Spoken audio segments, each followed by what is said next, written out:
Sais-tu qui est vraiment Donald Trump? Tu entends forcément ce nom avec les élections américaines, mais moi je vais te faire découvrir qui est l'homme d'affaires qui a bâti un empire. Trump, né en 1946 à New York, dans une famille d'entrepreneurs immobiliers. Très vite, il plonge dans le business familial géré par son père, Fred Trump, un promoteur reconnu à Brooklyn. Ambitieux, Donald ne se contente pas de ce rôle d'héritier, il voit grand, plus grand. Dans les années 70, il hérite de la société de son père qu'il renomme The Trump Organization. Avec un prêt d'1 million de dollars donné par son père, il commence à saisir les opportunités à Manhattan.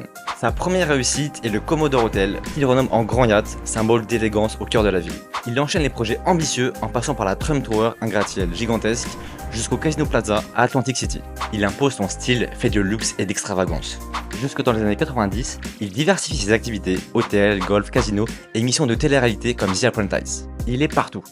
Son nom devient alors une marque, signe d'arrogance pour certains, signe de prestige pour d'autres. Mais sa réussite est controversée. Des affaires judiciaires éclatent dans les années 90, et une série de faillites de ses casinos le mène au bord du gouffre. Trump jongle avec les dettes, restructure son empire, mais rebondit toujours. Mais c'est à la fin des années 2000 que la politique attire son attention. Trump commence alors à faire des émissions médiatiques politisées, évoquant le futur de l'Amérique et ses ambitions. Ce n'est pas encore une campagne, mais c'est une trajectoire qui fera de lui l'homme politique qu'il est aujourd'hui. C'est la fin de cette biographie. Dis-moi ce que tu penses de Donald Trump en commentaire, et si elle t'a plu, abonne-toi.